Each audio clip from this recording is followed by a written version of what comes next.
de cette façon-là. Et vous voyez que les disciples ont tout abandonné. Ils ne savaient pas jusqu'à quel moment la promesse devait s'accomplir, mais ils ont laissé la pêche qu'ils faisaient, ils ont tout laissé, ils se sont concentrés dans la prière jusqu'à ce que... C'est comme si pour eux, la vie s'arrêtait avant le baptême dans le Saint-Esprit. Et c'est même d'ailleurs ça, la vie s'est arrêtée jusqu'à ce que le baptême dans le Saint-Esprit vienne pour que justement, ils puissent continuer. Donc ça doit être cela, l'acharnement du chrétien pour recevoir le baptême dans le Saint-Esprit. Seigneur, je m'arrête d'abord. C'est ce que Linda a fait. Elle s'est arrêtée d'abord dans sa vie spirituelle. Elle dit, Seigneur, c'est ça maintenant.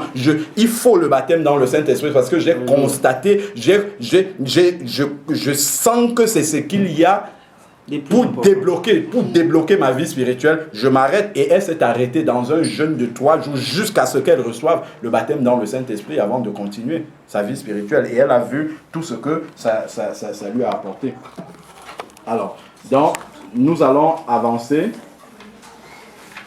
Sachons bien, dans Luc 11, comme le Seigneur nous dit, dans Luc 11, il y a cette image-là aussi, parce que justement, souvent, on se demande, mais est-ce que vraiment le Seigneur veut me baptiser dans le Saint-Esprit? Est-ce que je suis suffisamment plus... Le Seigneur veut nous baptiser dans le Saint-Esprit plus que nous ne voulons. Pourquoi? Parce que son œuvre en dépend.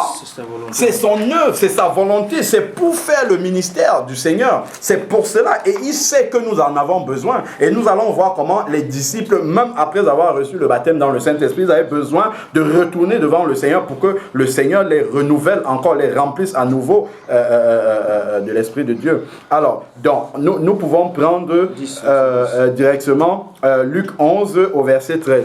Si donc, vous qui êtes mauvais, vous savez donner de bonnes choses à vos enfants, à combien plus forte raison le Père Céleste donnera-t-il le Saint-Esprit à qui? À ceux qui le lui demandent. À ceux qui le lui demandent. Amen. À plus forte raison. Vous voyez le à plus forte raison. Le à plus forte raison signifie que le Père Céleste veut encore plus que nous accorder ce baptême dans le Saint-Esprit. Voilà, comme le frère le dit. C'est vraiment ce qu'il veut. À plus forte raison accordera-t-il le Saint-Esprit. Mais à ceux qui le demandent, il faut le demander. Mais il faut le demander avec des motivations pures dans le cœur. Parce que le baptême dans le Saint-Esprit n'est pas donné pour devenir plus grand que les autres. Au contraire, le baptême dans le Saint-Esprit est accordé pour devenir serviteur des autres.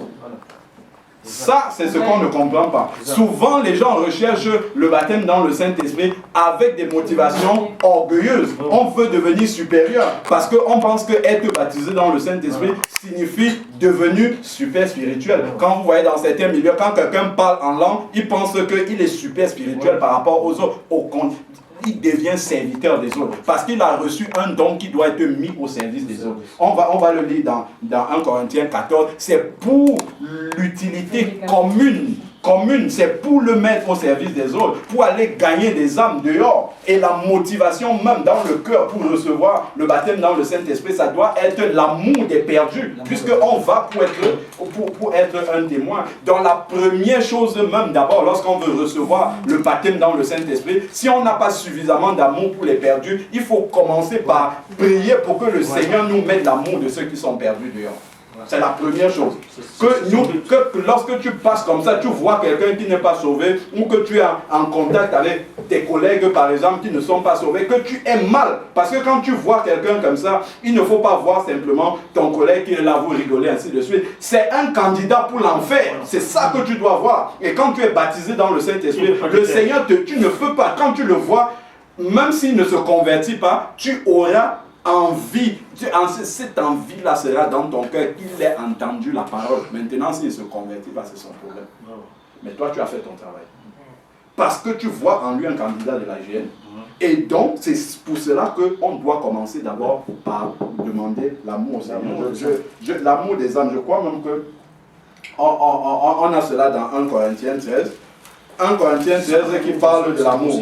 Ce n'est même pas la peine de commencer. Si on n'aime pas les perdus, ce n'est même pas la peine de commencer. Il va dire dans 1 Corinthiens 13 au verset 1, « Quand je parlerai la langue des hommes et des anges, Si je n'ai pas l'amour, je suis du bronze qui résonne comme une cymbale. Donc, c'est même pas la peine de parler en langue pour montrer qu'on est... C'est pas, si on n'a pas l'amour, justement, c'est même pas la peine.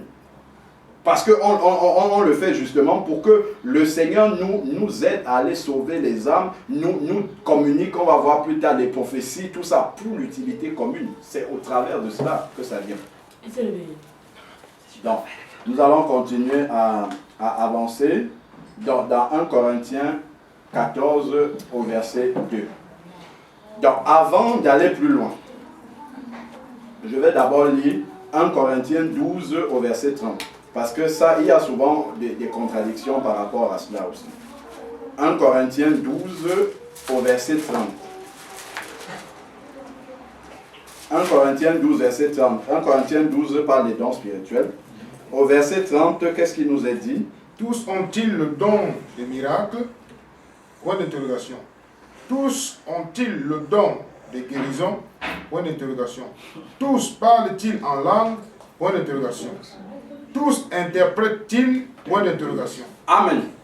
Justement, certains utilisent ce verset pour dire que le baptême dans le Saint-Esprit, c'est un don pour certaines catégories de chrétiens. Bon, ça, justement, il y a besoin qu'on comprenne la différence. Le baptême dans le Saint-Esprit, c'est un baptême qui est communiqué pour tous les croyants. Amen. Acte 2. Voilà, exactement. Merci, mon frère. Acte 2. Acte 2, verset 39. Bah, on peut même déjà lire 39. Acte 2, verset 39. Car la promesse, il parle du baptême dans le Saint-Esprit. Car la promesse est pour vous. Donc pour ceux qui étaient là, la génération là, pour vous, pour vos enfants. Hein?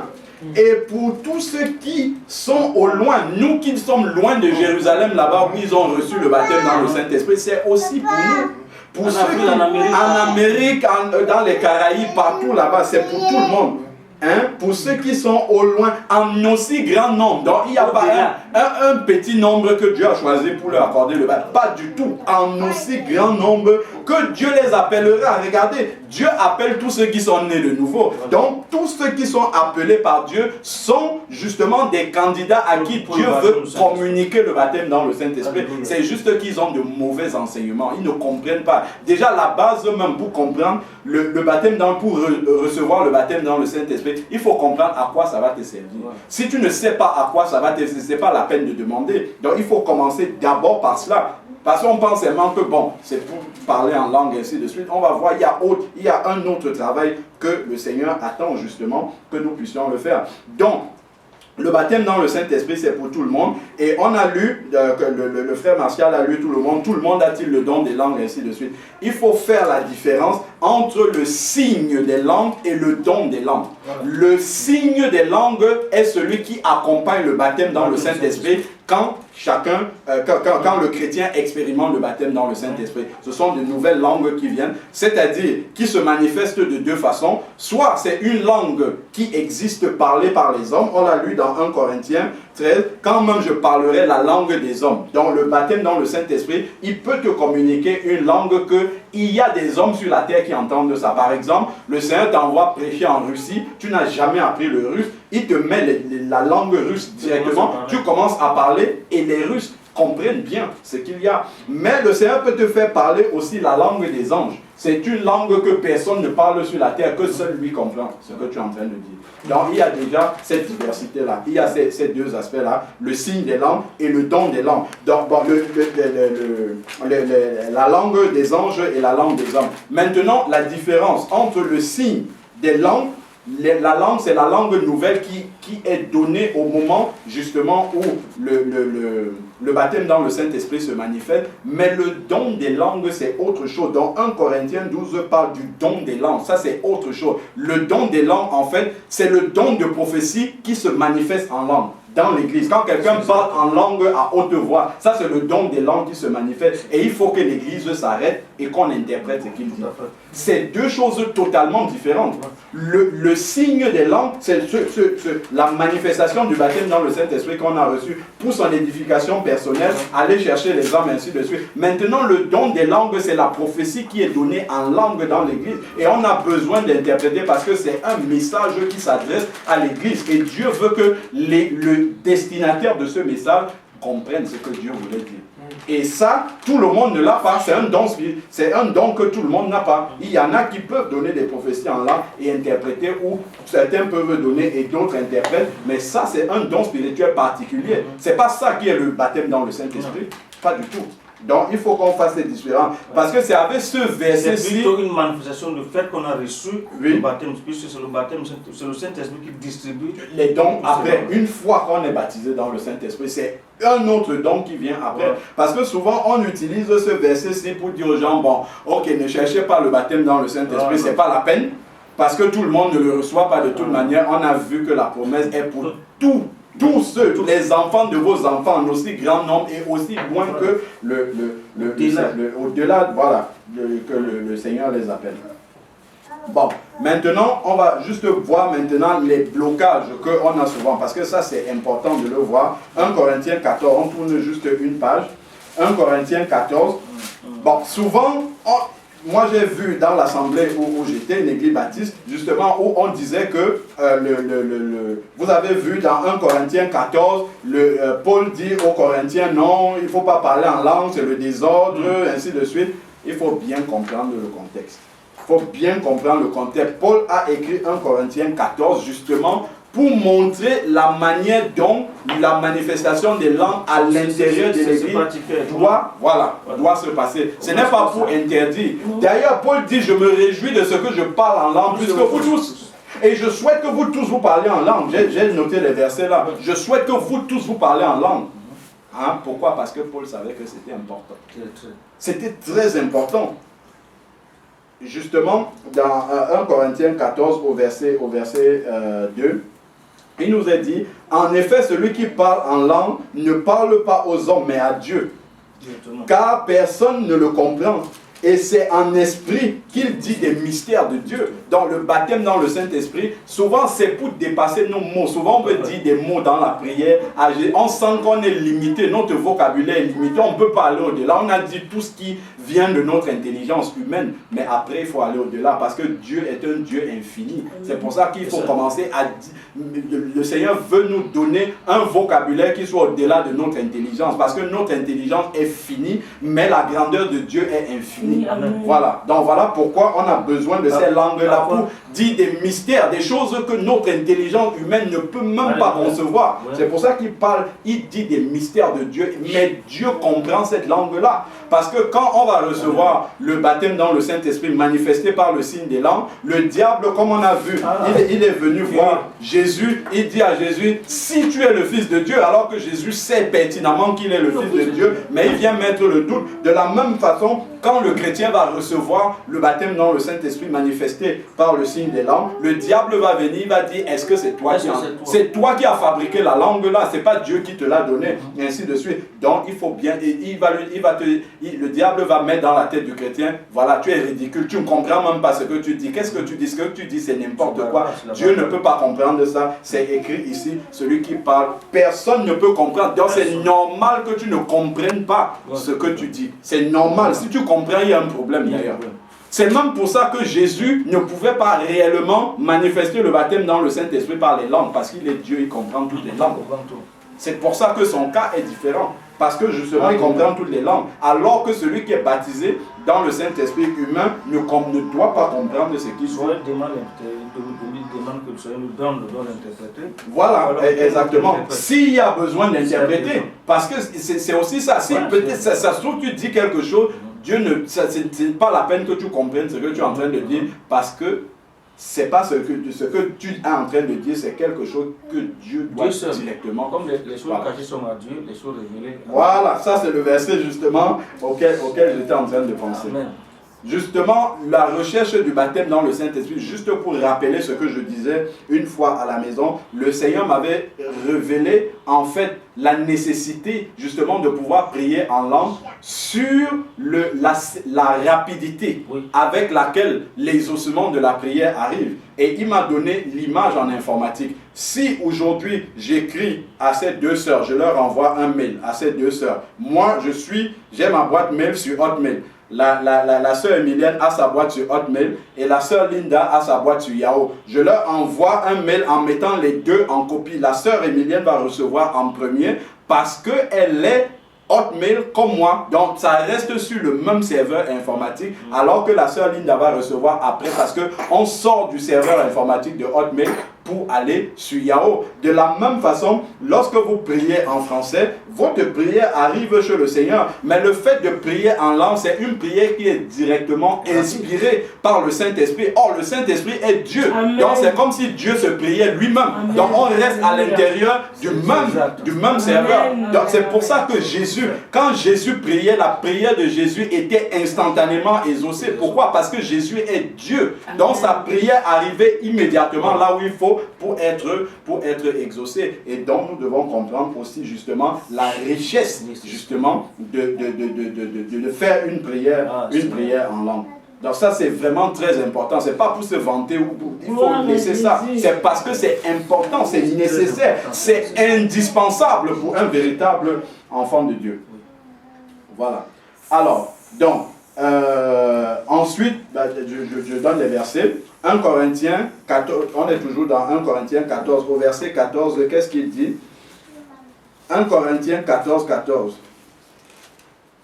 Car si je peux. Voilà. Et si Christ n'est pas... Attends. Car si je prie en langue, mon esprit est en prière. Mon intelligence demeure stérile. Voilà. Donc ça encore, ça appuie le fait que justement, quand je suis en train de prier en langue, mon esprit ne doit pas réfléchir pour comprendre ce que je dis. C'est même pas possible. Ce n'est même pas possible que l'intelligence humaine reçoive les choses de l'esprit. Il ne doit même pas chercher. Donc, c'est pour ça que ces versets-ci, il faut les connaître quand on va recevoir le baptême dans le Saint-Esprit. Parce que quand le diable va venir, on a vu le combat spirituel de Jésus avec le diable. Et Jésus répondait par la parole. Donc, il faut pouvoir répondre aussi par la parole. Dire au diable, c'est normal que je ne comprenne pas. Parce qu'il est écrit que lorsque je prie, mon intelligence est stérile. Et c'est l'esprit en moi qui est en train de prier. Donc, il faut connaître ces versets-là par cœur. Alors, donc, juste un verset qui nous dit, je l'ai dit tout à l'heure oralement, je veux juste confirmer par la parole de Dieu. Je confirme par la parole de Dieu dans 1 Corinthiens 14, toujours au verset 5. Je veux que vous parliez tous en langue, mais je veux encore que vous prophétisiez. Celui qui prophétise est plus grand que celui qui parle en langue, à moins que ce dernier n'interprète. Pourquoi il le dit? Parce que la prière en langue est d'abord pour l'édification personnelle, alors que la prophétie est pour l'Église. Ça nous montre encore que la recherche de ces dons spirituels, ça doit d'abord être l'amour des autres. L'amour des autres, c'est ça. C'est-à-dire qu'il veut qu'on recherche un don qu'on peut directement mettre au service des autres. La prophétie. Alors que la prière en langue va t'aider à communiquer directement avec Dieu pour t'édifier toi-même. Mais c'est aussi utile parce que quand tu t'édifies toi-même en langue, après tu peux édifier les autres en français.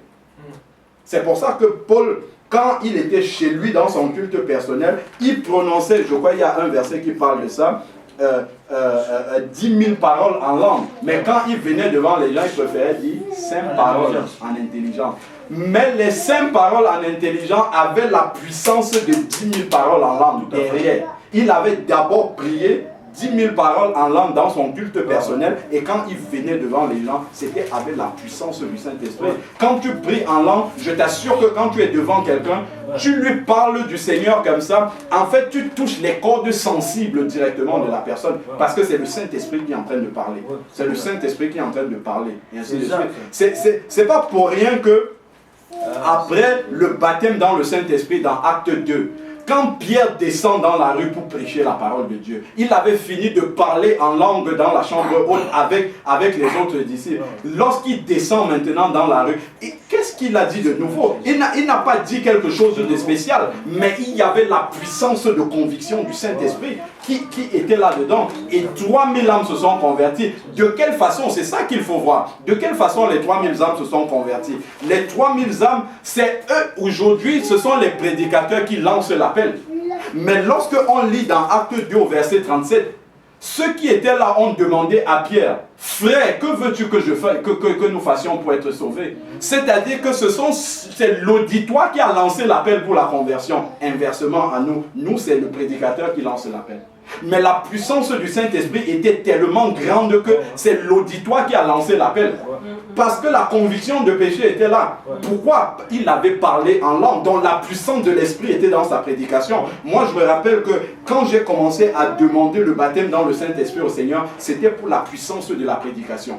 Je demandais au Seigneur, baptise-moi dans le Saint-Esprit pour que lorsque je parle de ta parole, que les cœurs soient touchés, que ça parle directement, que ça soit l'Esprit de Dieu qui soit en train de convaincre les cœurs justement. Et ça, ce sont des motifs que le Seigneur aime, parce que c'est pour faire son travail. Ce n'est pas pour se montrer ou bien pour faire autre chose. Voilà pourquoi, justement, il faut bien connaître justement pourquoi réaliser pourquoi on demande ce don des langues-là. On va prendre maintenant une deuxième dimension du baptême dans le Saint-Esprit. On peut lire dans Acte 5 au verset 32. Acte 5, verset 32. Qu'est-ce que la parole de Dieu nous dit? Oui, vas-y, lis mon frère. Nous sommes témoins de ces choses, de même que le Saint-Esprit que Dieu a donné à ceux qui lui obéissent. Amen. Merci Seigneur. Le Saint-Esprit est accordé à ceux qui Lui obéissent. Amen. Donc la puissance du Saint-Esprit vient à ceux qui sont disposés à faire la volonté de Dieu, à garder les commandements du Seigneur. D'ailleurs, quand il annonce même déjà la venue du Consolateur, c'est dans Jean 16. Quand il parle de Jean 16, dans Jean 16, de la venue du Saint-Esprit, il parle aussi de l'obéissance. Il parle surtout de l'obéissance. Voilà ce qui va se passer. Celui qui est baptisé dans le Saint-Esprit, par rapport à celui qui ne l'est pas, celui qui est baptisé dans le Saint-Esprit a une sensibilité plus importante à la souillure par rapport à celui qui ne l'est pas.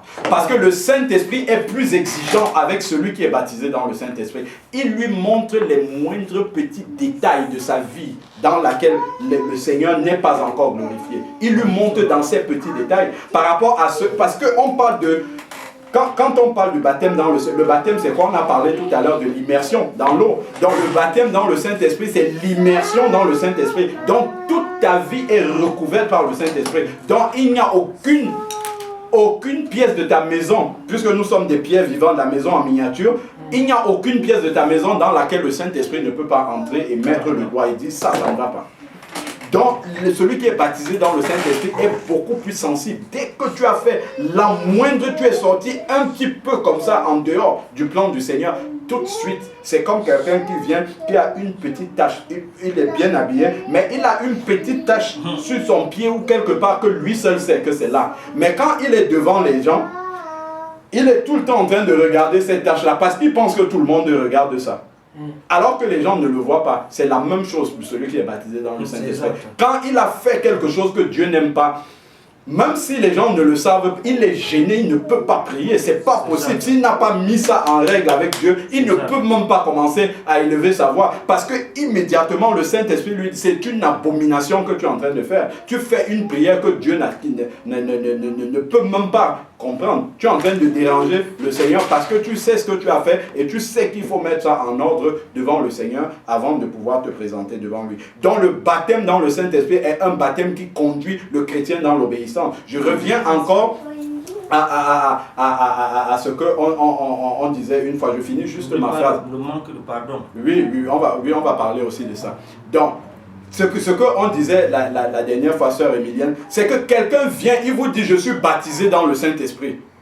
ok, je parle en langue, vous l'entendez parler en langue, ce n'est pas suffisant. Il faut que sa vie témoigne justement. Il faut que vous voyez l'obéissance dans sa vie, l'obéissance à la parole de Dieu. Quelqu'un qui vit dans la fornication, l'adultère et tout ça, qui parle en langue, c'est une fausse langue. Il parle une langue démoniaque. C'est pas une langue qui vient de Dieu. Parce que la première chose, quand Dieu baptise dans le Saint-Esprit met le doigt sur les péchés dans ta vie, qu'il faut régler absolument, sinon tu n'avances pas. C'est par là que ça commence, d'abord. Donc quelqu'un ne peut pas dire, oh, moi je reçois les visions, les prophéties, les ci, les ça, ainsi de suite, alors qu'il n'y a pas l'obéissance dans sa vie. Maintenant, une autre chose qui est importante, un autre aspect qui est important, justement, que le baptême dans le Saint-Esprit apporte dans la vie du chrétien. Le baptême dans le Saint-Esprit, c'est la porte d'entrée pour recevoir les dons spirituels. Nous voyons que Paul, justement, quand Paul avait parlé en langue, ou même l'exemple de Pierre, quand Pierre a parlé en langue dans la chambre haute, il descend, il prêche et ça touche les gens.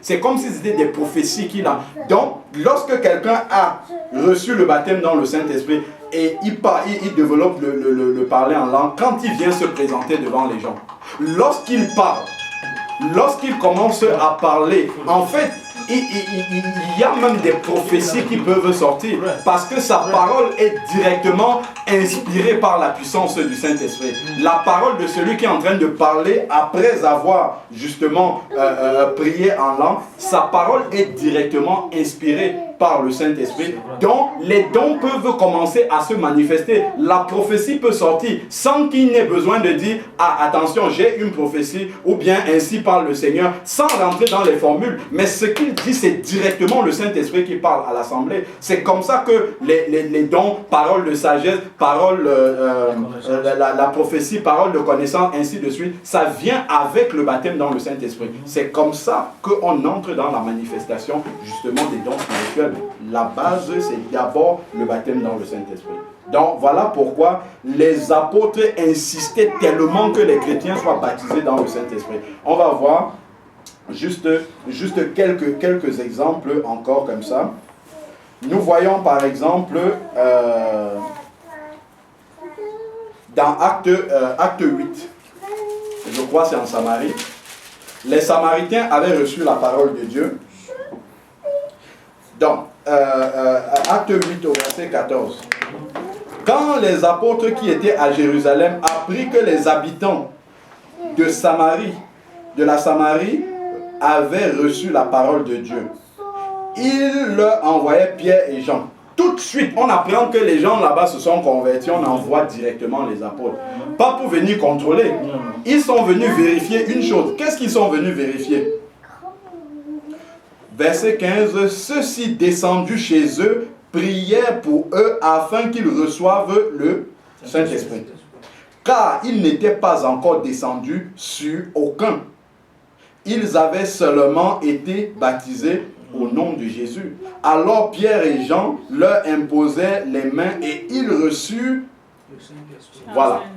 Donc, lorsque les gens se convertissaient, tout de suite, les apôtres venaient vérifier est-ce qu'ils ont reçu le baptême dans le Saint-Esprit. Parce que c'était indispensable. On peut encore voir dans Acte 19. Acte 19. Voilà, dès le début, dans Acte 19, il y a quelque chose alors vraiment de très étonnant, de très épatant, comme dit le frère. Acte 19, verset 1. Pendant qu'Apollos était à Corinthe, Paul, après avoir traversé les hauteurs du territoire, se rendit à Éphèse. Voilà, il arrive à Éphèse, il rencontra quelques disciples.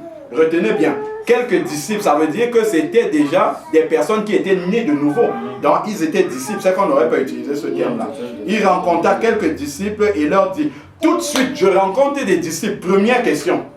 Regardez l'apôtre Paul, rempli du Saint-Esprit, c'est lui qui a écrit une bonne partie du Nouveau Testament. Quelle première question il demande à un croyant? Première question, premier échange. Il ne demande pas dans quelle église tu pries. C'est pas ça qui l'intéresse. Première question, il dit, verset 2, avez-vous reçu le Saint-Esprit quand vous avez cru? Donc pour lui, c'était une évidence que quand on croit, on doit recevoir le baptême dans le Saint-Esprit. C'était une évidence. Et d'ailleurs, Pourquoi c'est une évidence pour Paul? C'est une confirmation de Marc 16. Voici les miracles qui accompagneront ceux qui auront cru. En mon nom, ils parleront de nouvelles langues. Donc pour lui, c'était une évidence que si tu as cru, tu es un disciple de Jésus, le baptême dans le Saint-Esprit doit être là. Et pour lui, ce n'était même pas imaginable que ça soit autrement. C'est pour ça qu'il pose la question ici. Quand vous avez cru, est-ce que vous avez reçu le Saint-Esprit?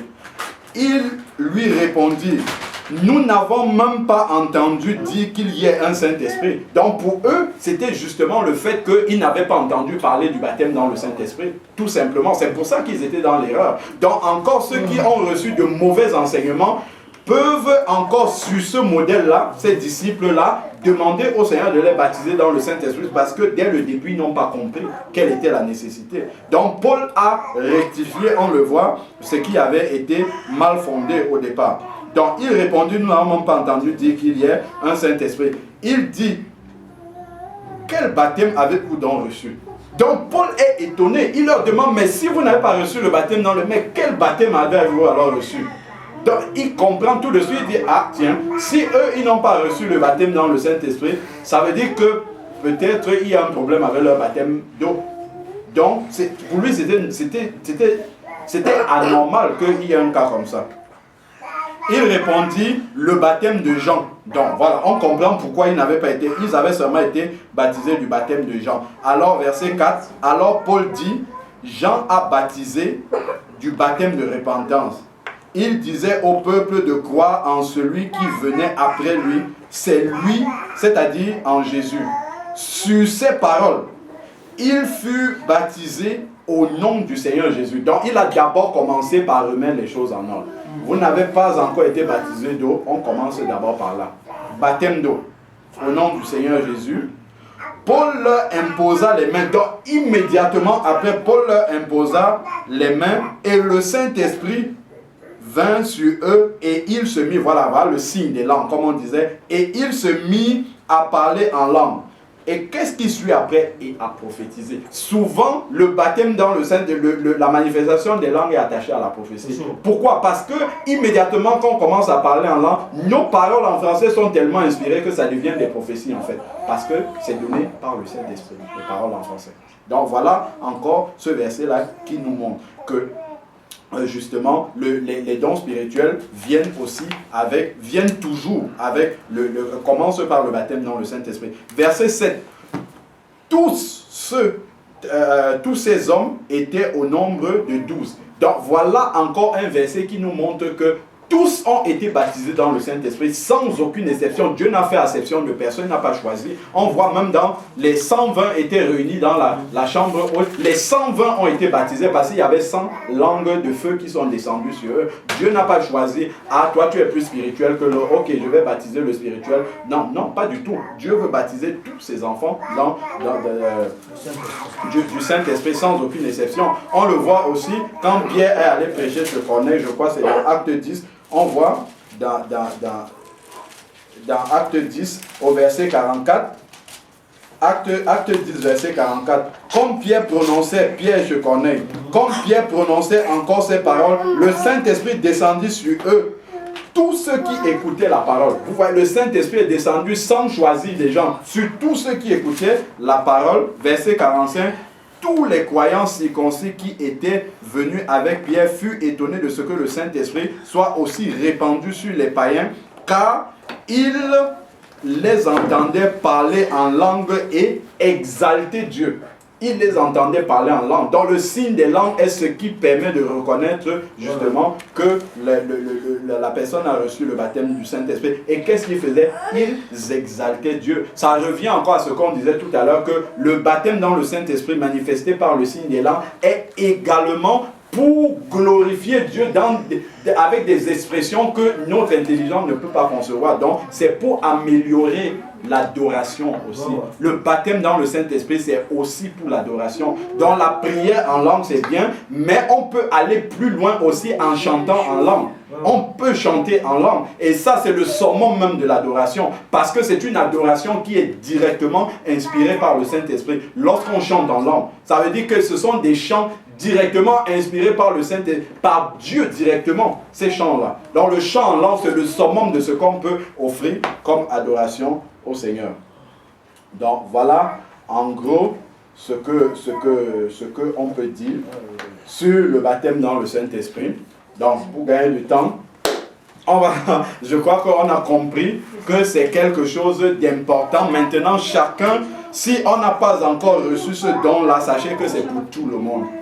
Qu'on se mette à genoux, qu'on prenne le temps avec le Seigneur, comme les apôtres dans Acte 1, pour prier tous ensemble et demander au Seigneur de nous baptiser dans le Saint-Esprit parce que nous en avons besoin. Que le Seigneur soit glorifié et que sa parole continue à nous transformer et nous amener justement, nous mener dans le plan justement qu'il avait prévu de toute éternité pour nous. Ne passons pas à côté du plan du Seigneur à cause des enseignements faux des hommes qui nous disent que le baptême dans le Saint-Esprit n'est pas important. Nous avons vu à la lumière justement de la vie de Jésus que le baptême dans le Saint-Esprit est la clé même pour entrer dans le ministère auquel Dieu appelle sous le modèle de la parole de Dieu. Alléluia. Pas sous un modèle humain, mais sous le modèle de la parole de Dieu. Que Dieu soit béni. Soyez tous bénis, mes frères. Pour ceux qui verront cette vidéo, soyez tous bénis. Fléchissez les genoux. Dieu. Cherchez la face de Dieu pour que Dieu vous accorde le baptême dans le Saint-Esprit. Mais ayez des motifs purs dans votre cœur. L'amour des âmes qui sont perdues.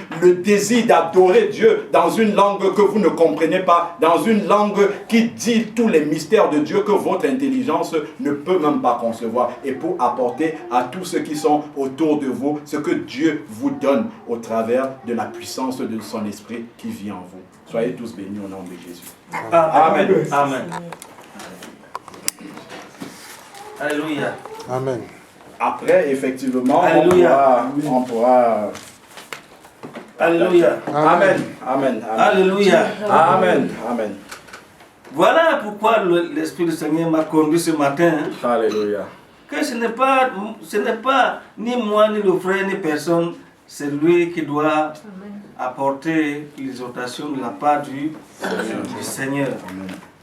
Et voilà donc la preuve que Dieu parle lorsque ses enfants sont rassemblés. Alléluia. Amen. J'ai été béni, mais alors béni. Écoutez, vous savez que moi j'aime la vérité. Amen. Eh bien, c'est la première fois qu'un frère parle comme ça et que je vous dise que je suis béni. Amen. Et je vous dis